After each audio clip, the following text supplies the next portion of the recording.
오늘 이 대제사장이 처음에 나오죠. 대제사장마다 대제사장은 세 가지 조건 가운데 대제사장이 일을 하게 됩니다.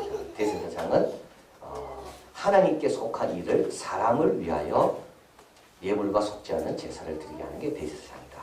그래서 하나님의 일인데 그 일을 사람을 위해서, 그래서 하나님이 기뻐하는 그 일을 사람에게 일어날 수 있도록 하는 사람이 대제사장이다. 그런데 사람은 누굽니까? 여기 나와 있죠. 사람은 무식하고 미혹을 잘 당한다. 이게 대제사장이 어려운 거예요. 하나님이 원하는 일을 사람에게 이루어야 되는데 그 사람은 어떤 사람이라고 해요? 보통 사람들은 무식하고 미혹을 잘 당한다. 근데 거꾸로 말하면 그래서 누가 필요합니까? 대제사장이 필요한 거예요. 여러분 항상 거꾸로 역발상. 내 아이가 말 안 듣죠? 그래서 누가 필요해요? 내가 필요한 거예요. 그래서 나를 하나님께서 부모로 세우신 거예요. 우리 이한교 성도들 너무 말을 잘 듣죠? 그래서 저를 세우신 거예요. 만약에 말 안 들었다면 진짜 훌륭한 분이 왔을 거예요. 역발상. 여러분 누가 까다로운 사람이 있죠? 그래서 하나님 보내신 거예요. 모세같이 위대한 종, 왜? 모세같이 위대할수록 어디에 필요하겠습니까? 말을 잘 안 듣는 백성들에게 필요해요. 그래서 우리는 여기 거꾸로입니다. 거꾸로. 우리는 말 잘 듣는 사람에게 훌륭한 선생님이 필요할 줄 알지만 실제로 훌륭한 선생님은 말 잘 안 듣는 아이에게 필요한 분이 훌륭한 선생님이에요. 우리 거꾸로 살아가요. 그래서 하나님께서 우리에게 여러 가지 어려움을 주신다는 말은 뭡니까? 야, 이거를 나를 괜찮게 여기셔서 나에게 어려움을 주시는구나. 그래서 대제사장은 누군가 하면 하나님께 속한 좋은 일이 있는데 그게 사람 안에 일어나도록. 근데 그 사람은 어떤 사람이냐면 무식하고 미혹을 잘 하는 사람이다. 인내도 필요하고 친절도 필요하고 계속 가르쳐야 되고 계속 기도해야 되고. 그런데 또 문제는 제사장은 또 어떻다고 2절에요? 자기도 연약에 쌓여 있다. 자, 이것도 얼마나 은혜가 되는 것 같습니다. 자기도 연약에 쌓여 있다. 보통 연약이 한두 가지가 있다가 아니라 자기도 어떻게 해요? 너도 연약에 쌓여있다. 대제사장 너도 연약에 쌓여있다. 똑같이 시기하고 똑같이 낙담하고 똑같이 무섭고. 대제사장이 겁이 없겠습니까? 대제사장이라고 해서 뭐 피곤하지 않겠어요? 대제사장이라 해가지고 싫은 일을 좋아하겠습니까? 똑같은 거예요. 엄마라고 다를까요? 똑같은 거지. 그래서 속죄제를 백성을 위해서 드릴 뿐만 아니라 자기를 위해서 드리는 것이 마땅하다. 네, 회개해요. 그래서 우리가 중보기도 하다 보면 자주 착각하는 경우가 있습니다. 남을 위해서 기도 많이 하다 보면 자기를 위해서 기도 안 하는 거예요. 특히 자기 죄를 위해서. 자기를 성찰하고 자기를 돌이켜보고. 그런데 하나님께서도 대제사장을 택한다는데 할 수가 없고 그거 해야 되는 거예요. 누군가는. 그래서 대제사장은 세 가지. 하나님께서 택한 자고, 근데 택했다고 해서 달라지는 게 있냐? 없다는 거예요. 택했다고 했지만 여전히 연약에 쌓여있다. 여전히 연약에 쌓여있다. 그리고 여전히 사람들 속에 일어나야 될 하나님의 일을 위해서는 여전히 수고해야 되고 지름길은 없다. 누구나 다 동일하다. 누구나 다 똑같다는 거예요. 자, 그런데 이제 이게 대제사장인 겁니다. 대제사장. 그런데 이제 우리 예수님은 어떤 대제사장이냐? 이제 그러면서 예수님으로 넘어오는 겁니다. 예수님도 5절에 이와 같이 그리스도께서 대제사장 되심도 스스로 영광을 취함이 아니요 오직 말씀하시니까 우리 하나님께서 스스로 대제사장 된 게 아니라 하나님께서 임명하셨다는 말씀입니다. 아론처럼. 그리고 두 번째 쭉 내려옵니다. 7절. 그는 육체에 계실 때 자기 일을 죽음에서 능히 구원하시니 이게 심한 통곡과 눈물로 간구와 소원을 올렸고. 우리 예수님도 동일한 고민, 동일한 외로움, 동일한 힘듦, 동일한 유혹. 그래서 예수님께서 보통 기도한 게 아닙니다. 통곡으로 기도했다. 너무 답답해서, 너무 힘들어서. 이건 겟세마네 기도를 가리킵니다. 예수님께서 통곡의 기도를 했다. 자, 근데 여러분 진짜 중요한 말이 여기 나옵니다. 18절 같이 읽어볼까요? 그가 아들이시라도 받으신 고난으로 순종함을 배워서. 여러분 배웠다는 말이 나와 있죠. 이게 오늘 우리가 꼭 오늘 이걸 배우고 가는 겁니다. 왜 예수님은 배울 필요가 있을까요? 예수님은 배울 필요가 없는 분인데.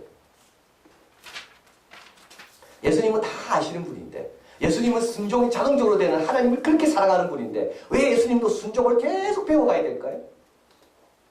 이게 바로 예수님께서 자기를 비우셨다는 말입니다. 자기를 비우셨다는 말은 우리와 똑같이 예수님도 우리가 똑같이 순종이 쉽지 않았다는 말이에요. 그래서 예수님도 매번 배워가야 돼요. 그래서 예수님께서 가진 신성이 많이 있습니다. 뭐 바람도 잔잔하게 하고 오병이의 기적도 행하시고 그러나 예수님은 하나님이 기뻐하실 때만 신성을 사용하셨지 하나님이 원치 않을 때는 절대 신성을 사용하지 않을 거예요. 특별히 순종에 있어서는 신성을 사용하잖아요. 예수님의 순종은 저절로 된 게 아니에요. 통곡하고 눈물 흘리고 답답하고 능히 구원하시니 능히 구원하시는지 알았지만 근데도 뭡니까? 답답하니까 기도하는 거예요. 안다고 되는 게 아니잖아요, 여러분. 하나님께서 다 역사한다는 거 알지만 마음은 여전히 답답하거든요. 그래서 능히 구원하실 이에게 확실히 알아요. 하나님 능히 구원하실 거다. 그럼에도 불구하고 예수님 어떻게 해요? 통곡했다. 그래서 여러분 한번 가보십시오. 9절에 온전케 되었다는 말은 뭡니까? 예수님 처음부터 온전하신 분입니다. 그럼에도 불구하고 다 비우고 오셔서 우리처럼 똑같이 순종해야지만이 이해하고 따라가야지만 온전케 되는 그 길을 가신다는 거예요. 자, 그래서 여러분 누가복음 2장 50절 교재에 적어드렸죠. 같이 읽어봅니다. 예수는 그 지혜와 그 키가 자라가며 하나님과 사람에게 더 사랑스러워 가시더라. 여기 중요한 게 뭐죠? 더입니다. 예수님 처음부터 사랑스럽지 않았다는 겁니다. 예수님 처음부터 사랑스럽지 않았다는 말이에요. 예수님 이렇게 좋은 게 한지 아무도 몰랐다. 예수님께서 계속 순종하면서 갈수록 아름답게. 그래서 예수님은 태어나면서부터 순종과 복종이 저절로 된 분이 아니라 예수님도 계속 자기와 싸우면서 그래서 연약함에 쌓여있는 대제사장과 예수님도 같다는 말이에요. 대제사장마다 사랑 가운데 취한 자니 우리 예수님도 동일하다는 거예요. 하나님의 아들이지만 우리 예수님도 동일한 순종을 위해서는 노력해야 되고 싸워야 되고 순종을 놓고는 고민하게 되고 그래서 우리 예수님도 계속 성장했다. 더 사랑스러워 가시더라. 처음부터 그렇게 사랑스럽지 않았다. 갈수록 자, 그래서 경외하심으로 인하여 들으심을 얻었다는 말이 나오죠. 그의 경외하심을 인하여 기도할 때 주님은 하나님의 주권을 늘 먼저 생각했다. 이게 경외하심입니다. 들으심을 얻었다는 말은 응답을 얻었는데 어떤 응답을 얻었냐고 하면 십자가를 피하는 게 아니라 십자가 위에서 평안하고 자유롭고 감당할 수 있는 기도를 응답을 받았다는 말입니다.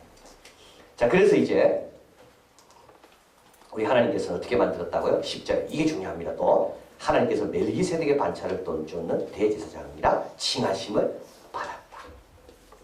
언제? 자, 이게 다른 거죠. 예수님께서 계실 때는요, 예수님을 가리켜서 아무도 대제사장이라고 말하는 사람은 아무도 없습니다. 예수님을 가리켜서 선지자일까? 랍비일까? 그리고 예수님은 본인이 왕이라는 것을 나타내면서 보이셨습니다. 예수님은 한 번도 대제사장을 본 적이 없어요. 대제사장은 언제만 됩니까? 인간의 과정을 다 겪은 다음 말이에요. 인간의 연약에 쌓여있는 것을 다 겪고 그걸 온전히 행하고 난 다음에 하나님께서 어떻게 해요? 멜기세덱의 관찰을 쫓는 대제사장이다. 그래서 지금 하늘 위에서 하시는 일은 뭘 하고 계십니까? 대제사장 일을 하고 계십니다. 이게 다른 겁니다. 보통 대부분의 대제사장은 아론의 지파로서, 아론의 후손으로서 태어나면서 그 길을 가지만 예수님은 아니라는 거예요. 예수님은 순종함을 배워가며 온전케 되어서 십자가를 다 감당하시고 그리고 나서 부활하신 다음에 주님께서 이제 너는 내 보좌 우편에서 대제사장, 큰 대제사장. 이제는 자격이 되는 겁니다. 본인도 연약에 쌓여있는 것을 다 경험하셨기 때문에. 자, 그래서 우리 예수님을 지금 소개하는 겁니다. 대제사장을 이야기하면서 예수님도 그 길을 다 갔다는 겁니다. 예수님이라고 지름길을 간 적이 없습니다. 예수님이라고 쉬운 길을 간 적이 없습니다. 예수님은 다 동일한 길을 간 겁니다. 자, 그리고 나서 이제 11절에 멜기세덱에 관하여는 7장에 또 나옵니다. 그때 설명드리겠고요. 멜기세덱에 관하여는 우리가 할 말이 많으나 너희 듣는 것이 두나무로. 그래서 이제 히브리서는 잘 나가다가 권면 내용이 나옵니다. 잘 나가다가 교리적인 내용을 잘 전하다가 갑자기 히브리 교서를 받는 교인들이 생각난 거예요. 그래서 그들에게 직접적인 교훈이 이제 나오는 거예요. 이게 권면입니다. 그래서 이제 예수님에 대한 대제사장의 이 역할을 쭉 말씀하다가 갑자기 이제 히브리서를 받는 교인들이 생각난 거예요. 그러면서 이제 그들에 대한 권면, 책망이 나오죠. 그들은 뭡니까? 듣는 것이 둔하다. 그래서 뭐예요? 진보 못 나가겠다, 진도. 진도 못 나가겠다. 진도 나가려 하니까 벌써 하품하네. 이 말입니다. 이제 본론으로 들어가려 하니까 이제 뭐 시계 보고 그러네. 이 말이에요. 여기서 듣는 것이 둔하단 말은 나태한 걸 말해요. 별로 관심이 없어요. 그래서 아무리 할 말이 많다 그랬습니다. 귀한 내용을 갖고 있어도요. 듣는 것이 자세가 안 좋으면, 청중이 안 좋으면 말하고 싶지 않습니다. 저는 진짜 좋은 청중입니다. 그렇죠? 저는 내가 이런 말 하기 너무 참 그렇죠? 저는 잘 듣습니다. 아니, 표정이라도 잘 듣는 것처럼 보입니다. 그 저희 아버지가 늘 하셨던 말씀, 강대상에서 설교하시고 나서 늘 저한테 이야기했어요. 야, 너는 어떻게 그렇게 자세가, 딱 보면, 니만 보면 은혜가 된대요. 물론 딴 생각하면서도 제가 요번에 그저 중국 갔을 때도요, 예, 그분 한 분 만났는데, 그분은 저보다 나이도 많아. 이제 할아버지 될 분이에요. 근데 그 사모님하고 제가 워낙 반응이 좋으니까 그 네 분이 저한테 다 이야기하는 거예요. 이제 할아버지 될 분인데도 나는 그런 말 이상하더라고. 할아버지 되실 분인데 자기가 어려서 가정교육을 제대로 못 받았다. 와, 그 이야기를 하시더라니까. 자기 어머니 말씀, 자기 아버지 말씀. 아버지는 날 성경 읽고 기도하고.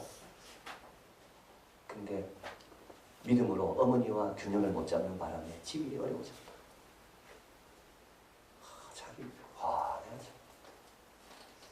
이게 반응이 중요한 것 같아요. 그러니까 하기 싫어도 반응이 좋으면 다 이야기해주고, 할 말이 많이 있어도 여러분 하품하고 시계 보고 뭐 의자 자세를 바꾸고 뭐 이런 거 있잖아요. 그죠? 이러면요 이게 제가 답답해집니다. 이제 좀 힘드신가? 내용이 좀 달라졌나? 근데 지금 이겁니다. 멜기세덱으로 딱 들어가려 하는데 벌써 어떻게 해요? 청중이 딱 느껴지는 거예요. 그래서 내가 할 말이 많은데 듣는 것이 둔함으로 권면. 그 다음에 또 뭐라 이야기하죠? 본문에 보면요. 때가 오래이므로 너희가 마땅히 선생이 될 터인데 아직까지 초보를 머무르고 있구나. 남에게 이제 유익을 끼쳐야 될 단계가 왔는데 아직까지 유익은커녕 계속 제자리에 있구나. 그 다음에 뭐라 이야기합니까? 젖이나 먹고 단단한 식물을 못 먹는 자가 되었도다. 진짜 중요한 말씀. 13절 같이 한번 들어봅니다. 대젖을 먹는 자마다 어린 나이에 의의 말씀을 경험하지 못한 자요. 단단한 식물은 장성한 자의 것이니 저희는 지각을 사용하고 연단을 받아. 그러니까 여러분 단단한 식물은요. 세게 깨물어야지 단단한 식물 먹는 겁니다. 근데 젖을 먹다 보면 어떻게 됩니까? 이 혀와 구조와 이 근육이 다 뭐에 익숙해지죠? 젖에 익숙해지는 겁니다. 그 단단한 게 오면 어떻게 해요? 싫은 거예요. 근데 그 싫은 걸 이겨야지만 단단한 걸 먹게 되는 겁니다. 근데 히브리서 이 독자들은 어떤 청중이냐면 늘 편하고 쉬운 것만 먹고 다 센 게 왔어요. 그럼 이제 센 게를 통해서 근육을 발달시켜야 될 기회가 왔는데 그때 힘들 것 같으니까 아예 그냥 도전하지 않고 계속 젖만 먹고 있는 거예요. 그러니까 어떻게 됩니까? 이 치아 구조가 다 어린아이 구조밖에 안 되는 거예요. 니콜라스 카라는 사람이 생각하지 않는 사람들이라는 책 제가 이거 적이 들었죠. 진짜 중요한 내용이 여기 있더라고요. 한번 보십시오. 정신적인 기술 연마를 멈출 경우 우리는 단지 그것을 잊어버리는 것이 아니라 우리를 훈련하는 다른 기술에 자리를 내어준다. 이 책은 뭐냐면 왜 자기는 문학도인데 요즘 와서 책을 못 읽냐라는 거예요. 요즘 와서 책을 읽는 것이 너무 어렵대요. 왜 그럴까? 자기가 인터넷 서핑을 너무 많이 했다. 그래서 처음에는 인터넷으로 정보를 너무 많이 얻어가 너무 좋았다는 거예요. 그런데 인터넷에 정보를 하다 보니까 5초, 10초 이상 하나의 주제를 가지고 읽지 못하더라는 거예요. 그런데 그게 거기서 끝나지 않습니다. 그게 뭐가요? 뇌 구조를 바꿨다는 거예요. 그래서 삐아제 이론에 의하면 어린아이 때 뭐가 뇌가 구조가 생성되고 어린아이 때는 말랑말랑하기 때문에 어린아이 때가 중요하다 하지만 에릭슨으로 넘어오면 어른들도 뇌 구조는 계속 바뀐다는 거예요. 그래서 왜 요즘 아이들이 그렇게 산만하고 뭘 집중을 못하고 책을 못 읽느냐 하면 요즘 아이들은 컴퓨터와 다 시간을 보내기 때문이에요. 근데 그게 뭐가 때문에 문제라고? 뇌 구조가 문제라는 거예요. 그래서 여러분 저기 진짜 중요한 건 가장 빠른 자가 생존하는 거예요. 어디에? 뇌에. 내가 어디에 가장 빠른 자, 내 뇌를 가장 빠르게 움직이는 그쪽으로 뇌는 변하게 돼 있다는 거. 그래서 제가 이걸 딱 묵상하다가 묵상하는 게 아니라 이렇게 읽다가 성경을 묵상하게 돼 있어요. 바리새인들은 왜 회개 안 할까? 뇌의 구조가 그런 거예요. 늘 남을 정죄하고 늘 판단하고 늘 자기 의로움을 내세우는 사람은 뇌의 구조가 그렇게 돼요. 왜 갈릴리 어부들은 예수님 말씀을 듣고 배와 아비를 버리고 따랐을까? 갈릴리 어부들은 개혁적인 마음이 많았거든요. 뭔가 좋은 변화가 일어나야겠는데 언제 올 건가? 그렇게 살았기 때문에 뇌의 구조가. 그래서 실험을 했습니다. 이 진짜 중요한 겁니다. 건반을 이제 가리킨 거 피아노를. 한 사람은 건반 치는 상상만 해라. 어느 시간이 지났어요? 뇌를 찍어봤어요. 둘 다 똑같이 변하더라는 거. 생각만 해도 변하는 거예요. 뇌의 구조. 그러니까 하나님께서 우리에게 예수님께서 먼저 그 나라와 그 일을 구하라고 가르치신 이유가 있습니다. 물론 몸은 안 따라가요. 그러나 생각이라도 계속 그 나라와 그 일을 구해라. 그러다 보면 어떻게 해요? 생각을 통해서 뇌의 구조가 바뀌는 거예요. 그러면 때가 됐을 때 그렇게 반응하는 거예요. 바쁜 게 살아남거든. 바쁜 게. 내가 열심히 늘 기도하고 생각하는 것이 나한테 살아남지. 교회 와서는 30분만 예배드리고 밖에가 엉뚱한 생각으로 계속 하는 건 그게 뇌의 구조를 결정한다는 거. 그래서 오늘날 우리 아이들은 책 안 읽는답니다. 못 읽는데요. 뇌의 구조 때문에. 그래서 하나님께서 뇌의 구조를 바꾸기 위해서 때로는 큰 고통도 주시는 거예요. 은혜도 주시는 겁니다. 충만한 은혜를 받으면 이때 어떻게 됩니까? 뇌의 구조가 새로운 생각으로 자꾸 이어집니다. 자, 그래서 우리 뇌 속에 살아있는 통로는 지극히 저항력이 약하다. 참 중요한 말이에요. 뇌 속에 있는 구조는 저항력이 약하다는 거예요. 저항력이 약해요. 그래서 젖만 먹는 사람은 뇌의 구조가 어떻게 되어 있다고요? 젖에 맞도록 뇌의 구조가 바뀌어 있는 겁니다. 단단한 게 왔을 때 어떻게 이겨내야 되는 거예요. 참을성이 없는 사람은 뇌의 구조가 어떻게 됐다고? 참을성이 없는 게 돼 있는 거예요. 그때 참아야 되는 그런 상황이 왔을 때 정말 괴롭지. 그러나 그때 이겨내야지만이 뇌의 구조가 바뀌어요. 그리고 기도를 계속 해야 돼요. 하나님, 참 저분 참 잘 참는데 나 본받게 해달라고. 생각해도 계속 그렇게 해야 돼요. 그래서 왜 이 사람은 단단한 거 못 먹습니까?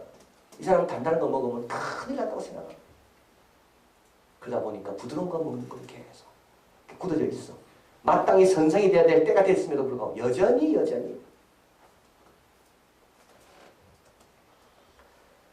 자, 그래서 참 더 이야기하고 싶지만 예수님에 대해서 더 깊은 것이 있지만 여기서 멈춘다. 안타깝다.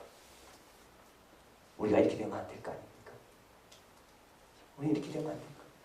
주님 다 말씀하고 싶어. 그 사람하고 이야기하면 주님께서 시간 가는 줄을 몰라. 야, 이것도 이야기해줄게. 저것도 이야기해줄게. 야, 너 이거 몰랐지? 내가 또 이야기해줄게. 얼마나 좋아요, 얼마나. 그러기 위해서 어떻게 하라고요? 단단한 거 먹는 것을 연습해야 되는 거예요. 힘든 것을 우리가 경험해봐야 되는 거예요. 그 장벽 앞에서 물러서지 않고 넘어버려야 되는 거예요. 그러면은 뇌의 구조가 바뀌어요. 그러면 갈릴리 어부들처럼 예수님 말씀하는 게 쫙 들어오고 쫙. 그들은 세례 요한 앞에도 갔은 사람이거든요. 그들은 세례 요한이 회개를 외칠 때 거기 가서 세례받던 제자들 아닙니까? 그게 구조 자체가 달라. 뇌의 구조 자체가. 바리새인들은요. 예, 세례 요한이 죽든 살든 아무 상관도 없어. 자, 그래서 우리도 예수님을 바라봐야 되는 거죠. 뇌의 구조를 바꿔야 됩니다. 고통과 탄식이 있을 때마다 하나님께서 나를 택하셨구나. 대제사장으로 내가 인정받아야 되겠다. 대제사장을 인정받는 것은 이걸 잘 경험하고 이겨내야지만 내가 인정받구나.